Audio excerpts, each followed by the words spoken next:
Chào các em, chào mừng các em đến với tiết học ngày hôm nay.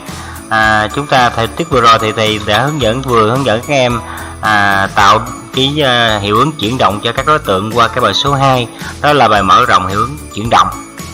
Để chúng ta củng cố thêm bài cũ, chúng ta sẽ thực hiện cái việc kiểm tra phần bài cũ chút xíu ha.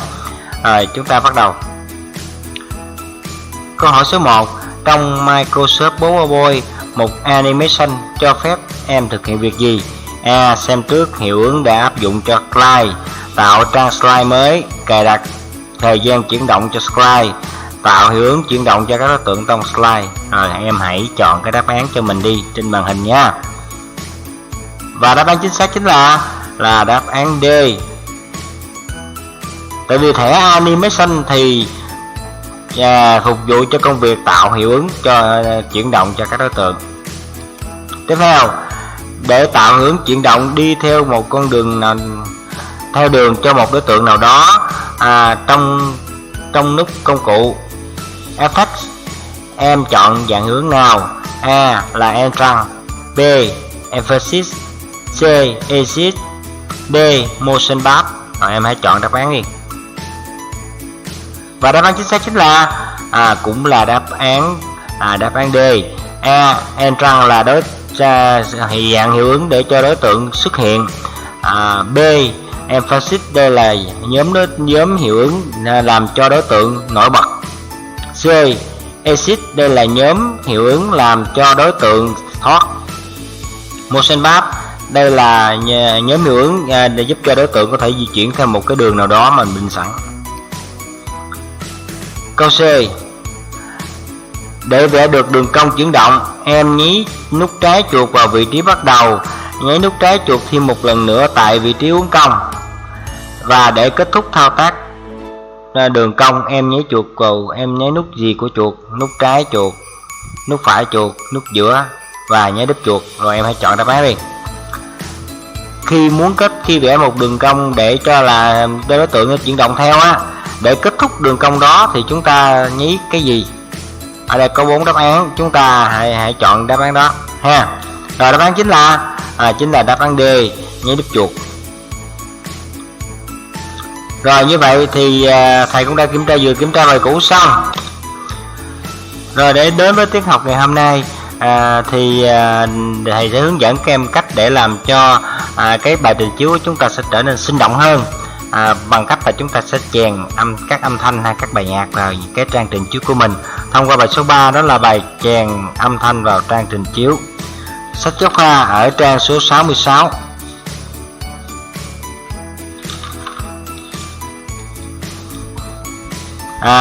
Rồi chúng ta trong cái bài này thì mục tiêu của mình là mình sẽ học được cách để chúng ta chèn âm thanh vào bài trình chiếu.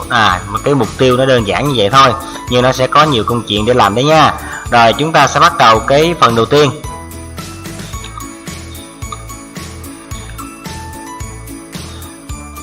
Đó là phần 1, chèn âm thanh vào bài trình chiếu.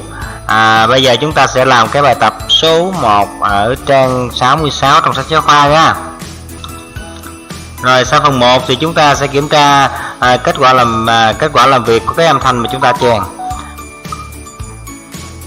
Rồi như vậy thì chúng ta phải biết là tại sao chúng ta lại chèn âm thanh vào bài trình chiếu. Mình thử cho mình câu trả lời coi nè. Tại sao mà phải chèn âm thanh vào?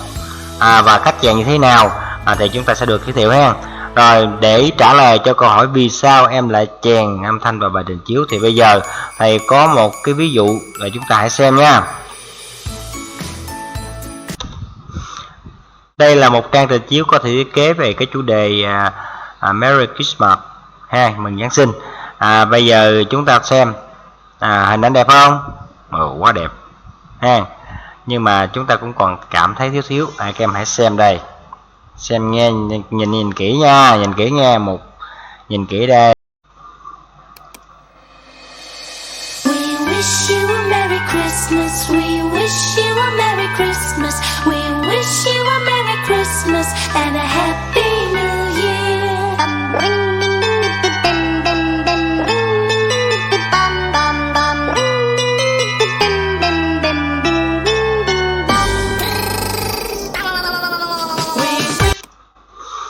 Rồi vậy cảm giác chúng ta có cảm giác thế nào đây? Chúng ta có cảm giác như là nó sống động hơn ha, nó thật hơn. Nếu như các hình này nó chuyển động hơn thì nó có vẻ hay hơn. Nhưng mà cái chuyện này thì chúng ta sẽ học sau. Trước mắt chúng ta sẽ học cái cách để chúng ta đưa âm thanh vào cái trang trình chiếu của mình. Giống như những tiết vừa rồi gần đây thì thầy sẽ đưa những cái bài nhạc vào cái bài của mình đó. Làm sao chúng ta làm được chuyện đó. Rồi bây giờ chúng ta sẽ bắt đầu đi vào cái bài tập. Rồi bây giờ thầy sẽ khởi động phần mềm bố bôi lên ha. Rồi tiếp theo thầy sẽ mở cái bài theo cái yêu cầu của bài số 1 trang 66 là mở bài trình chiếu quê hương em trước khi bổ sung âm thanh. Em cần phải trả bài âm thanh ha. Rồi yêu cầu của cái bài này là chúng ta chèn một đoạn âm thanh vào cái bài trình chiếu mà chúng ta đã làm ở bài trước. Bây giờ thầy sẽ chọn mở cái bài quê hương em. Rồi bây giờ thầy sẽ chèn một cái đoạn âm thanh này vào trong này ha. Ví dụ như thầy muốn có nghe tiếng xe hơi đi ha. Xe nó chạy thì chúng ta phải có cho tiếng xe đúng không? Như vậy thì bây giờ chúng ta sẽ nghe tiếng xe, chèn cái âm thanh xe hơi vô đây. Rồi giờ chúng ta tạm thời tắt nhạc chút xíu ha, để chúng ta nghe âm thanh của xe hơi nè. Rồi trước khi chèn cái âm thanh vào thì giống như là chèn hình ảnh thì chúng ta phải chuẩn bị cái đoạn âm thanh đó trước. Rồi bây giờ các em hãy xem nhé. Trên màn hình của thầy sẽ có một đoạn âm thanh là tiếng xe. Rồi các em hãy xem nha. Rồi đây là cái tiếng xe nè, cái file tiếng xe ha. Rồi bây giờ chúng ta trở lại với cái bài bố bôi. Rồi sau đó chèn vào để chèn âm thanh vào trang trình chiếu thì chúng ta có thể làm các bước như sau. Sách giáo khoa cũng có hướng dẫn ha, và các em quan sát trên cái màn hình đi. Rồi bây giờ để chèn âm thanh chiếc xe vào thì chúng ta sẽ chọn insert. Chèn cái gì vào đó thì chúng ta cũng phải chọn insert hết. Rồi sau đó chúng ta chọn mục sound. Sound ha. Sau đây chúng ta chọn cái chữ sound dưới này nè, thì nó sẽ cho chúng ta nhiều cái lựa chọn. Rồi ở đây nó có sound chrome file, có nghĩa là âm thanh là file từ một cái tệp nào đó, hay là cái giống như là cái tệp tiếng xe có thể lúc nãy chúng ta lấy âm thanh từ cái tệp đó. Còn hoặc là sound chrome clip original là gì? Originator là đây là âm thanh lấy từ cái thư viện tiếng của Office. Nhưng mà cái này cái thư viện nó cũng khá hạn chế và đòi hỏi chúng ta cần phải có kết nối internet thì nó mới có thể nhiều âm thanh được. Rồi Play CD audio track, đây là âm thanh từ đĩa CD ha. Còn hoặc là record sound, ở đây là âm thanh mà chúng ta ghi âm cái tiếng của mình vào, giống như thầy đang ghi âm để thầy dạy cho các em vậy. Nhưng trong giới hạn của chúng ta thì chúng ta chỉ chọn sound chrome file ha. Còn không thì chúng ta có thể nhấn chuột vào cái nút hình cái lo cũng được. Cái lo này có chức năng tương tự như là sound chrome file ha, cũng chính là một chức năng đó. Rồi bây giờ thầy mới lấy cái đoạn âm thanh nó nằm trên desktop nè, màn nền đó, tiếng xe hơi nè. Rồi thầy chọn ok ha, chọn xe hơi, chọn ok. Rồi nó xuất hiện một cái bảng. Ở đây nó hỏi là how do you want to sound to start the slideshow là biết gì không? Là bạn muốn cái âm thanh đó hoạt động như thế nào khi mà mở cái slide đó lên. Ở đây nó có automatically là tự động, tức là nó sẽ tự phát luôn mà không cần phải có một cái gì tác động. Có cái mục thứ hai là quen click, là có nghĩa là chúng ta nhấn chuột nó mới chạy. Rồi thầy thử chọn cái automatically ha. Rồi đó, các em xem nè. Đó, trên cái trang trình chiếu mình nó xuất hiện cái lo, đây chính là âm thanh đó.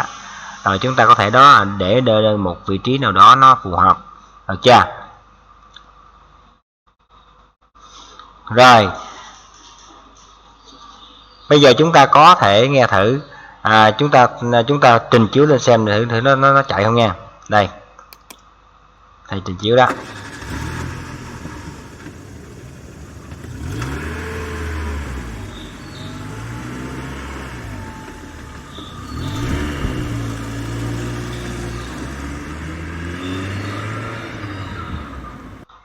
Rồi các em có nghe tiếng chưa?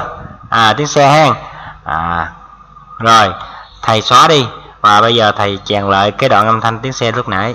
Rồi vô insert, vô cái nút có lo luôn, tại vì chúng ta chọn cái chức năng này nè, cho nên chúng ta đã vô vào trực tiếp cho cái hình cái chiếc loa ha.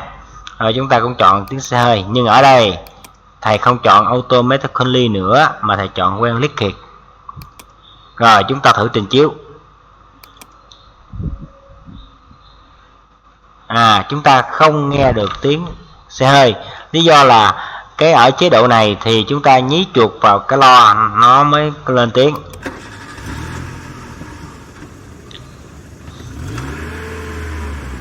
Rồi thấy chưa? Được rồi ha, rất là đơn giản. Rồi thầy nhắc lại, để chèn âm thanh vào bài trình chiếu chúng ta cần phải chuẩn bị cái đoạn âm thanh trước, để đâu bên ngoài đó, desktop cũng được, đĩa D cũng được, đĩa C cũng được, ở bất kỳ vị trí nào mà chúng ta biết. Rồi bây giờ chúng ta sẽ bắt đầu chèn cái thao tác chèn đoạn âm thanh vào bài trình chiếu. Bước 1 chúng ta chọn insert, bước 2 chúng ta chọn sound, cái hình cái lo luôn, nhớ chuột vào đây luôn. Rồi sau đó chúng ta đi đến nơi chứa cái tiệp âm thanh đó. Rồi ở đây thầy chọn desktop ha, sau đó thầy chọn tiếng xe hơi nè, rồi thầy chọn cái tiệp, rồi sau đó chọn OK. Rồi khi đưa vào thì boss boy sẽ hỏi chúng ta là muốn phát tự động hay là khi mà nhấn chuột mới phát, thì tùy theo cái nhu cầu hoặc cái ý đồ của mình. Thì mình có thể chọn một trong hai cái phương pháp này ha. Ở đây thì ví dụ thầy chọn automatically, tự động. Rồi như vậy thì chúng ta đã có một đoạn âm thanh trong bài trình chiếu của mình. Rồi như vậy nè, chúng ta sẽ có một số cái lưu ý trong khi mà chúng ta đã chèn xong cái đoạn âm thanh vào. Khi chúng ta nhí chuột vào biểu tượng hình chiếc loa, lúc đó chúng ta sẽ có hai thẻ mới, đó là thẻ format và thẻ option ha. Ở đây chúng ta quan tâm đến thẻ option nhiều hơn thì nó có một số cái điều chỉnh mà cần lưu ý. Rồi ở đây chúng ta có cái mục chọn automatically nè, thấy không? Là giống như ở bên ngoài chọn lúc nãy, nếu ở ngoài chúng ta chọn lộn, thay vì mình chọn when liquid mà chọn automatically, thì ở đây chúng ta có thể sửa lại, chúng ta nhấn chuột vào when liquid cũng được ha. Rồi ở trong đây nó có các mục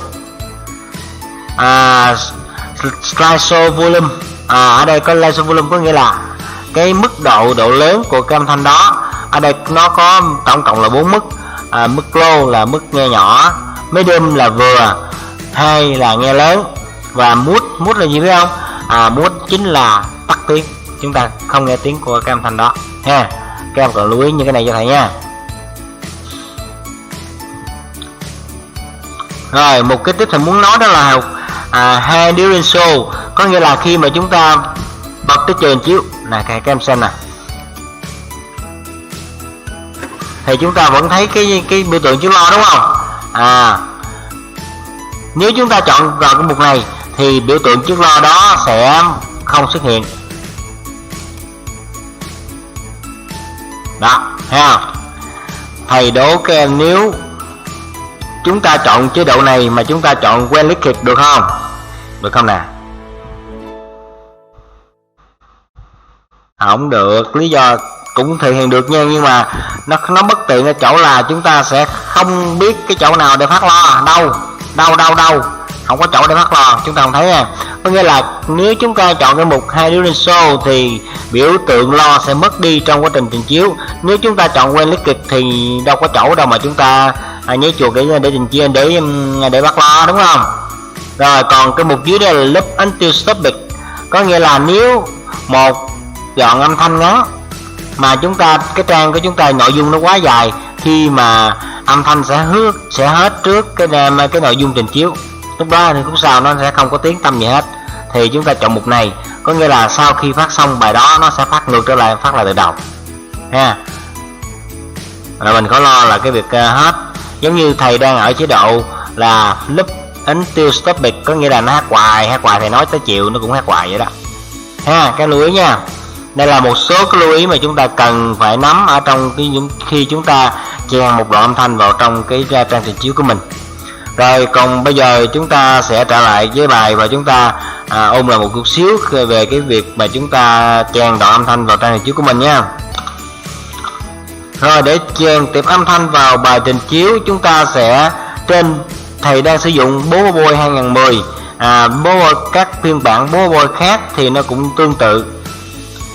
Rồi để chèn một đoạn âm thanh vào bài trình chiếu, công việc đầu tiên chúng ta sẽ vào thẻ Insert, sau đó chọn Sound.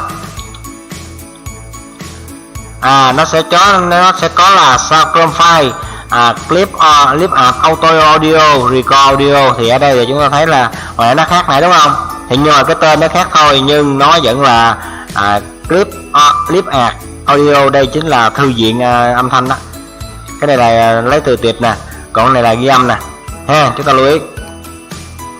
Rồi chúng ta chọn Audio Chrome File để chèn tiệp âm thanh có sẵn.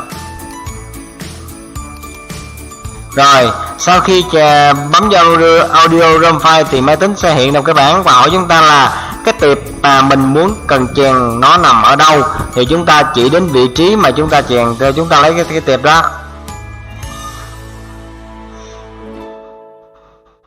ha. Ví dụ như ở đây là Music nè, rồi chọn bài Jingle Bell chẳng hạn. Rồi ha, sau đó chúng ta chọn cái nơi và chúng ta chọn tiệp, rồi sau đó chọn Insert thì cái file sẽ được chèn vào bên trong cái bài trình chiếu của mình. Đó này, thì sau khi nó chèn vào trình chiếu thì nó có dạng hình chiếc loa. Đây là Bobo Boy 2010. Nó hơi có khác chút xíu so với hàng loại lúc nãy ha. Cái loa nó màu vàng, còn này nó màu xám xám. Tiếp tục, sau khi chèn xong chúng ta có thể thiết lập cho Bobo Boy bài trình chiếu âm thanh cho bài chiếu nè. Chúng ta có thể chọn cái mục là Loop Until Stopped. Ở đây là hát hoài, hát mãi, hát chừng nào nghỉ thôi ha. Hoặc là chúng ta có thể chọn là chọn lại các cái mục, cái phương thức mà bắt đầu là Automatically hay là Onyx, thì nó giống như hồi nãy của mình đó. Hoặc là chúng ta chọn hai audio during nè, thì ở đây là chúng ta sẽ mất biểu tượng loa trên khi mà chúng ta chiếu. Các em lưu ý chuyện này. Bây giờ chúng ta tiếp tục qua phần số 2, đó là phần kiểm tra kết quả việc chèn âm thanh. Thì sau khi chèn xong chúng ta xem cái kết quả chúng ta chèn như thế nào, thì chúng ta có thể bật cái bài trình chiếu lên chúng ta nghe thử. Còn nếu không thì chúng ta có thể có một cách khác, thì chúng ta đơn giản hơn, làm cho gọn hơn ha. Đó là bằng cách nào bây giờ chúng ta sẽ thầy các em hãy quan sát lại màn hình để hướng dẫn nha. Chúng ta trở lại với cái bài trình chiếu lúc nãy. Bây giờ chúng ta đã chèn rồi đúng không? Nếu chúng ta muốn nghe đoạn âm thanh này mà không cần phải bật chế độ trình chiếu đây, thì chúng ta thế nào? Chúng ta nhấn cái 1, chúng ta sẽ nhí chuột vào biểu tượng chiếc loa, được chưa? Rồi bước 2 chúng ta chọn Sound Tool. Trong sách là cái mục Sound Tool ha, đó chính là option đó. Rồi chúng ta chọn option nè.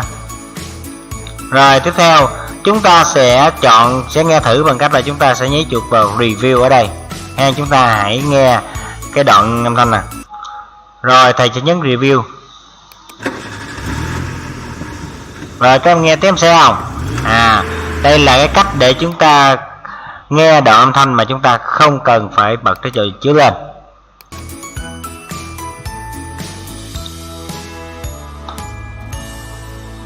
Rồi chúng ta lại tiếp tục nha. Như vậy để kiểm tra kết quả của việc chèn âm thanh, chúng ta sẽ thực hiện như sau. Bước 1, nhí chuột vào cái loa. Bước 2, chúng ta chọn Playback. Playback là cũng là option luôn á. Option Playback nè, hay là Sound Tool là cũng nói luôn ha, tùy theo cái phiên bản đó của Office hay là của Bobo mà nó sẽ có những cái chữ khác nhau, nhưng chức năng cũng nói luôn. Rồi sau đó bước 3 chúng ta chọn Play để nghe thử ha. Và ba cái bảng này giống nhau ở chỗ là chúng ta đều phải chọn Play hết. Có cái chữ này khác nè. 207 á, thì là Sound Tool. Còn đối với 2010 nó là option. Và đối với đây là 213 nè các em. 213 là cái Bobo 213 đó là Playback ha. Đối với thằng up từ Bobo 2013 đó lên á, nó có cái cách thứ hai, đó là đây là cái biểu tượng âm thanh khi mà chạm vào nè. Rồi ha, để nghe thử chúng ta nhấn chuột vào cái loa, nó xuất hiện một cái bảng mà chúng ta có thể chọn ở đây ha, chọn đây cũng được ha, được chưa? Cái này cách này thì nó gọn hơn, dễ dàng hơn. Rồi để nghe thử thì chúng thực hiện như sau ha. Rồi bây giờ thầy có một cái trang của thầy nè, đây là cái trang của thầy vừa tạo, và thầy cho chèn một cái đoạn âm thanh vào, và cái biểu tượng nó chập bá luôn nè. Biết sao không? Biết sao làm được không? Nó biểu tượng thường chúng ta thấy là nó nhỏ xíu đúng không? Còn nó bự quá làm sao? Chúng ta có thể kéo thả chuột giống như là chúng ta chèn cái hình như vậy đó. Chúng ta có thể kéo to ra hoặc là thu nhỏ lại. Rồi bây giờ muốn nghe thử không? Nghe thử chúng ta chỉ việc làm theo cách 2 vừa hướng dẫn, là chúng ta nhấn chuột vào, nhấn chuột vào cái loa để chúng ta nghe ha.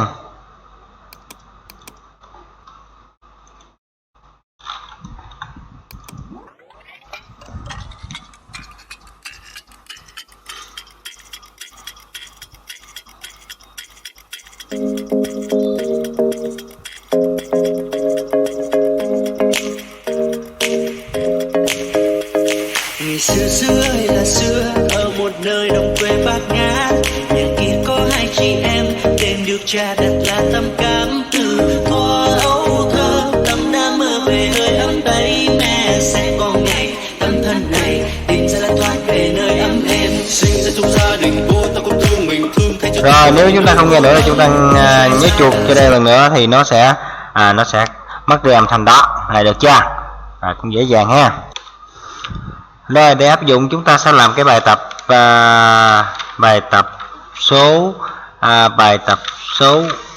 hoạt động thực hành ở trang 88 ha. Các yêu cầu đó là các em quan sát vào bài tập thực hành luôn nha.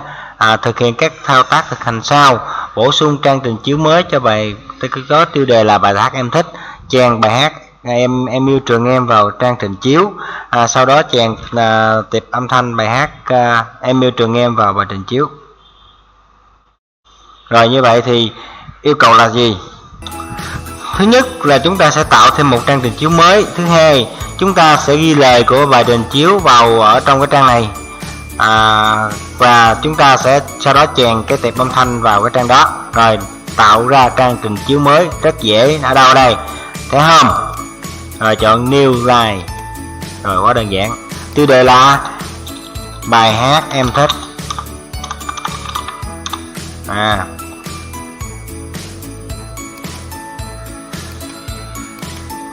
Rồi bài hát em thích.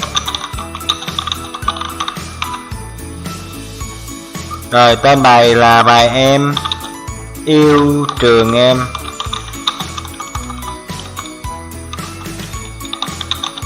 Rồi chúng ta sẽ đưa cái nội dung của bên bài hát ở đây. Chúng ta làm thế nào đây? Lên mạng, nếu nó thuộc thì chúng ta gõ vào, còn không thuộc thì lên mạng ha. Rồi thầy sẽ lên mạng tải cái bài này về. Để dễ dàng tải thì chúng ta hãy khởi động Cốc lên. Cốc thì nó cho hỗ trợ việc tải một số cái trang nó không cho tải nha, còn Google Chrome thì không, cho nên chúng ta trong việc tải chúng ta nên ưu tiên cho Cốc. Rồi bây giờ thầy sẽ gõ cái từ khóa tìm kiếm là bài hát em yêu trường em. Rồi đây nó có sẵn nè. Rồi ở đây rồi chúng ta đừng nên vào cái trang YouTube, tại vì trang YouTube là cái trang nó hỗ trợ về hình nhiều, mà đối với Cốc thì chúng ta có thể vô YouTube luôn. Còn nếu không thì chúng ta đi vào những cái bài như là MP3 hay những bài mà nó không có hình vậy nè, chúng ta tải thì nhanh hơn. Ở đây thì chúng ta vào cái trang này đi ha. Ví dụ em yêu trường em, câu lạc bộ Hòa My đi ha. Rồi chúng ta sẽ nhấn chuột vào trang này.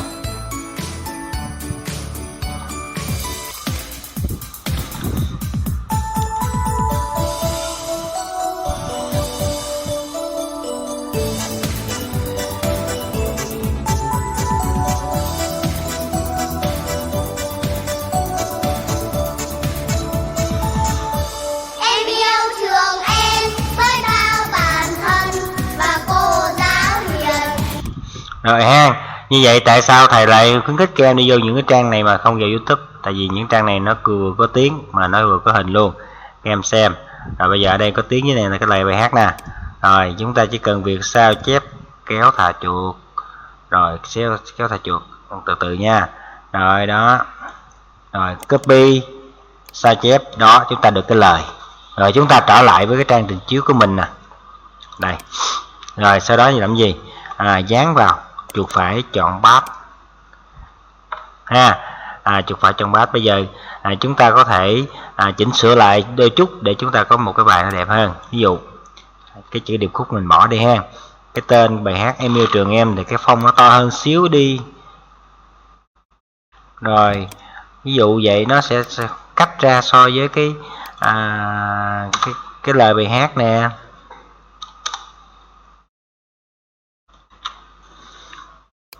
Rồi chúng ta có thể thu ngắn đoạn này lại. Chúng ta có thể làm cái màu màu cho nó đẹp đẹp hơn chẳng hạn. Đó là với cái phần trình bày ha. Rồi phông khác, phông thường xài, chữ lớn lên xíu. Rồi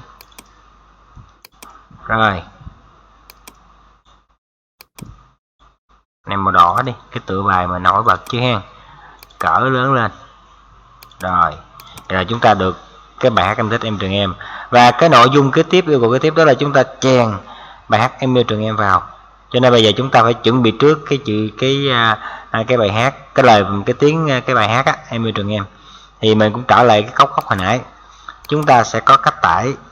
Đó là chúng ta cái việc thấy cái mẫu mũi tên màu xanh trên này nè, thấy không? Rồi chúng ta nhấn chuột, ở đây nó có Em Yêu Trường Em nè, rồi chúng ta sẽ tải về. Rồi máy của thầy Cốc nó sẽ hỏi là lưu ở đâu, thầy chọn desktop, màn hình nền, save. Còn nếu mấy bạn nào mà không có hỏi gì hết thì tức nghĩa nó sẽ lưu vào bên trong download. Cái em download, một download nằm đâu biết không? Chúng ta mở cái computer lên, rồi chúng ta thấy cái download nè, thì sau khi những thứ mà chúng ta tải về từ trên mạng thì nó sẽ về nằm dưới này. Chúng ta vô đây chúng ta lấy cũng được. Còn hoặc là do cái máy thầy nó đã chỉnh là việc nó hỏi, cho nên là thầy muốn lưu đâu thì lưu, được không? Rồi bây giờ thầy sẽ chèn bài hát vào, insert, rồi chọn sao, rồi chọn desktop, Em Yêu Trường Em. Rồi thầy cho hát tự động luôn ha. Rồi thầy để đó đâu đó chẳng hạn. Rồi như vậy là xong. Chúng ta sẽ mở lên.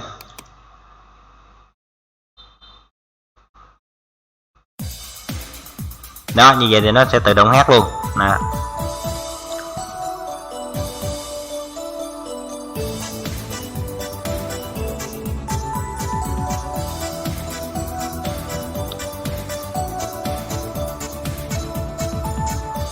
Em yêu trường em với bao bản thân và cô giáo hiền như yêu quê hương, cắm xanh đến trường trong muôn vàn yêu thương.